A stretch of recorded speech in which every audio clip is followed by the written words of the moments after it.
নমস্কার বন্ধুরা, কিভাবে মিষ্টান্ন রান্না করতে হয় দেখুন। আমি এখানে পোলার চাল ধুয়ে নিয়েছি, তারপর কিশমিশ, তারপর দারচিনি, এলাচ দিয়েছি, একটা তেজপাতা দিয়েছি। এখানে 2 কাপ চিনি নিয়েছি।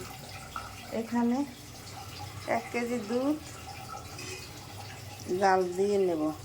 দুধ যখন ফুটে যাবে তখন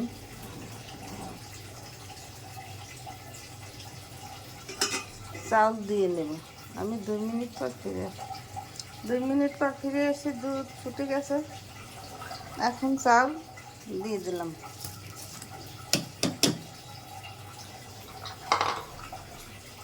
আমি 2 মিনিট পর ফিরে আসছি।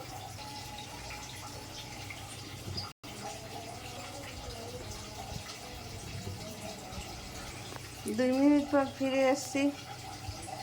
আমার চাল পুরো ফুটে গেছে। একটু পরে আমি চিনি দিয়ে দেব।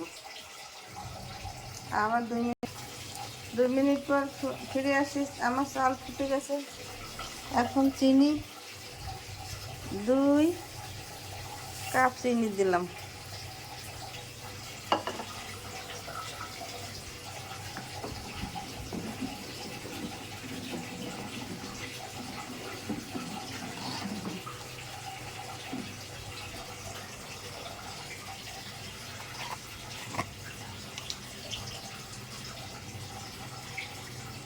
এক টেবিল চামচ ঘি দিয়ে দিলাম।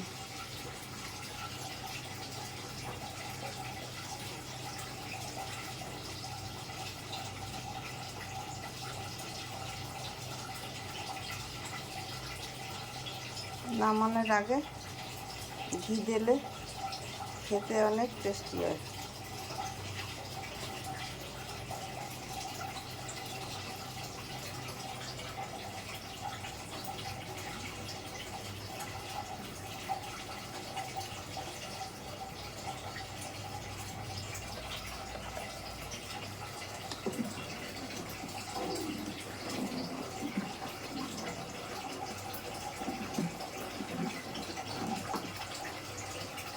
আমি 2 মিনিট পর ফিরে এসেছি।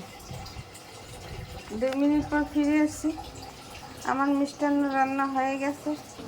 এইভাবে আপনারা ঘরে তৈরি করে খেয়ে দেখবেন, খেতে অনেক সুস্বাদু লাগবে।